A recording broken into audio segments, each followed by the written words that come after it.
Hello students, we know that in case of Q meter, the unknown impedance to be measured can be connected in three different ways: the direct, the series and the parallel. The series is used for the measurement of low impedance and the parallel connection, which we are going to study today, is used for the measurement of high impedance components such as high resistors, high inductors but small capacitors. Now why small capacitors? You all know Xc is equal to 1 upon 2 pi Fc. So when I say high value of the impedance, which basically means small value of the capacitor, right? Now look at the circuit of the parallel connection. Here the unknown component, the unknown high impedance component to be measured is connected in parallel with the working coil. Okay. Now this time the two measurements are made. Fine. During the first measurement, which I say the reference condition, the key is not inserted. Now let us see what happens when the key is not inserted. Now when the key is not inserted, this impedance will be out of the contact. It will not be in the picture. It will be something like this. Okay. Now what is done? The circuit is resonated by varying the capacitor, and the corresponding values of C1 and Q voltmeter reading Q1 are noted down. So under reference condition, we have C1 and Q1.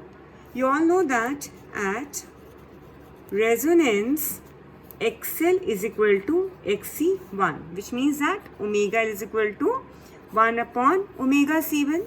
So by definition, you know that Q is equal to omega L upon R. So it is equal to 1 upon omega C1 R. Now we are going to make the second measurement. Now second measurement is carried out by inserting the key. Now let us see what happens when the key is inserted. This time when the key is inserted, this high impedance will come in parallel with the working coil. Under normal conditions at resonance, you know that XL is parallel with XL is equal to XC. But this time since XC2 is in parallel with XP, as we are neglecting the resistances here, we'll find that XP is in parallel with the second resonating capacitor value XC2. So at resonance, the equation will change to XL equals to XP parallel XC2. So this can be rewritten as XP plus XC2. We all know that XL is equal to omega L and XC2 is equal to 1 upon omega C2. So just replace it here. Okay. Now we are basically interested in finding out the value of XP here. So how are we going to do so? Just replace it here. So we have here XP upon omega square LC2. Fine. Now we have to put the XP, keeping the XP terms together. We have XP is equal to 1 upon omega square LC2 minus 1 equals to 1 upon omega C2. Fine. Now when you simplify this equation, you will get XP equals to omega L 1 minus omega square LC2. Okay students. Now what are we going to do? We are going to divide the numerator and the denominator by omega L. So it will change to XP equals to 1 upon 1 minus 1 upon 1 omega L minus omega C2. Fine. You know that omega L is equal to 1 upon omega C1. So this you can replace as omega C1 minus omega C2, or XP equals to 1 upon omega. You can take omega common. C1 minus C2. So this is the main equation from which we are going to find out the value, the nature of the unknown impedance, whether it is inductive, capacitive or resistive, and how are we going to find out those values of the inductor, capacitors or resistors. Now suppose that if XP is inductive in nature, when this is XP is inductive in nature, you can replace XP by omega LP. Fine. So what is the value of LP? It is 1 upon omega square C1 minus C2. Say I give it equation number 1. So this is going to be my equation number 2. Similarly, if XP is if XP is capacitive in nature, fine, we'll just see what happens if capacitive. We'll come to the resistive part later on. So in place of XP, we'll simply write 1 upon omega CP equals to 1 upon omega C1 minus C2. So just cancelling out omega, you simply get Cp equals to C1 minus C2. So from equation number, using the equation number 1, you can find out the inductive part and the capacitive part of the unknown impedance. Now how to find out the resistive part? If your unknown impedance is resistive in nature, or if I say that you are interested in finding out the unknown value Rp, how are we going to do so? Now first of all, we need to understand that when the key is inserted here, this circuit has now become parallel resonant circuit, as LR and this working coil are in parallel now. So this circuit has become parallel resonant circuit. And in case of parallel resonant circuit, the Q factor Q2 is now given as RT upon XL, where RT is the total resistance of the circuit, total resistance of the parallel resonant circuit. So in place of now, as you all can see,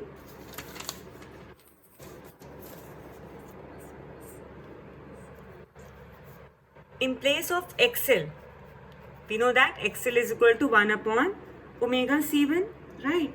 So you can write RT as Q2 into XL first of all, that you can rewrite as Q2 upon omega C1.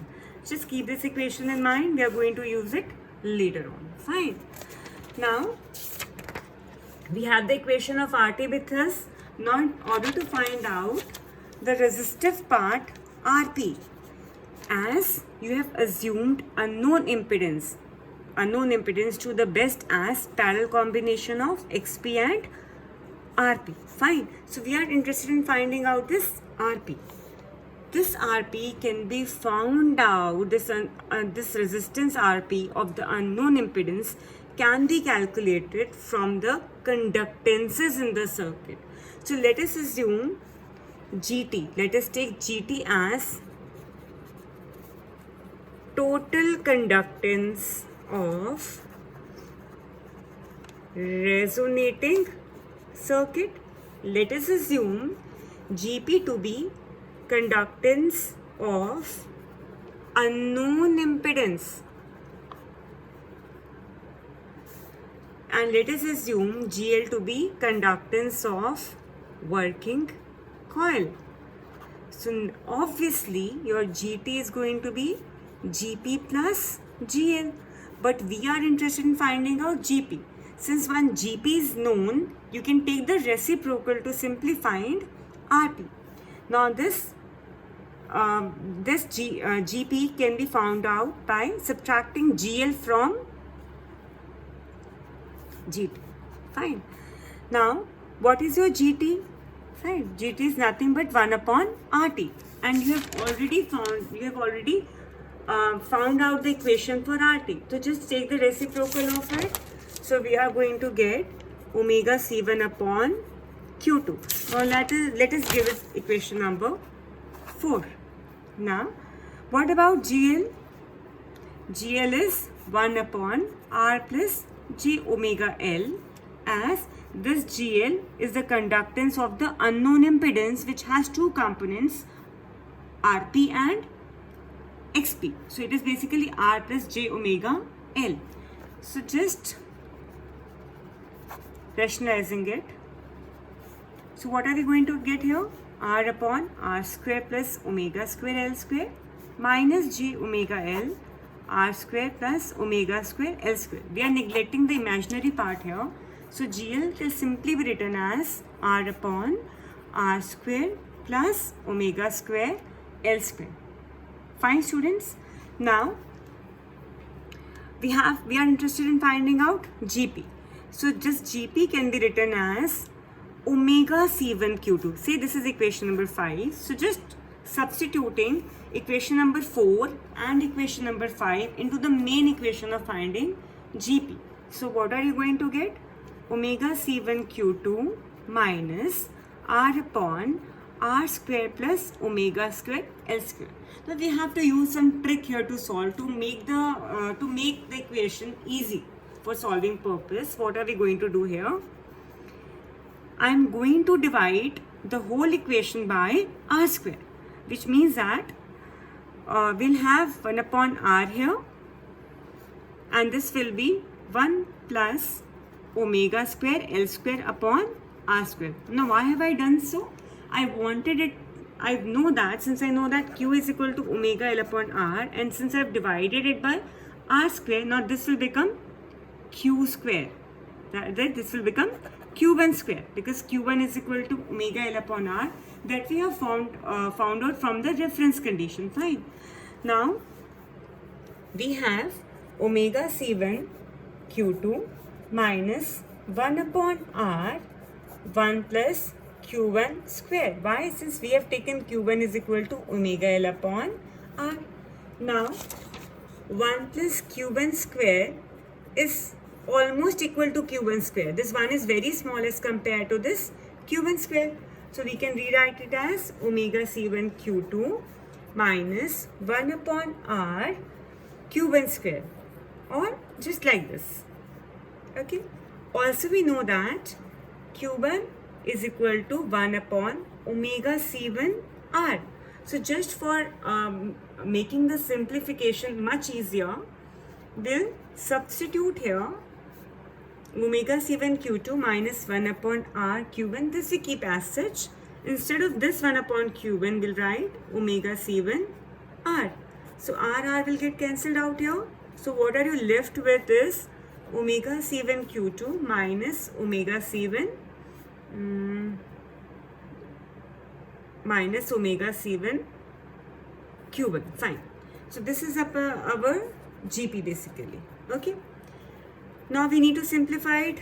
You can take omega C1 common. You will have here Q1 minus Q2, Q1, Q2. Now this is your nothing but GP. Now since you are interested in finding out RP, RP is nothing but the reciprocal of GP. So what is the equation of RP will get now? Q1 upon Q2, omega C1, Q1 minus Q2. So this is how you have found out the equation for RP. So if Q1, Q2 and C1 is known to you, obviously frequency is already known to you. So you can easily find out the value of RP, LP and CP. Okay. So the last thing which is left is how to find out the value of QP. We have already seen from this equation. I have told you earlier the equation for the QP, which was QP is equal to the QP is nothing but RP upon XP, right? Now we have the equation of RP. We have already found out the equation of XP, this one, the equation number 1. Okay? So we are just simply going to divide the two. So Q1, Q2, this is I am writing the equation for RP. And dividing the equation of XP, I'll simply get omega, what is the equation of XP? It is omega C1 minus C2 here. So omega will get cancelled out and you are left with Q1, Q2, C1 minus C2 upon C1, Q1 minus Q2. So this is the equation of QP. So if I give it equation number 6, this is my equation number 7. So in this lecture, we have learned how to find out the value of unknown high impedance and its quality factor.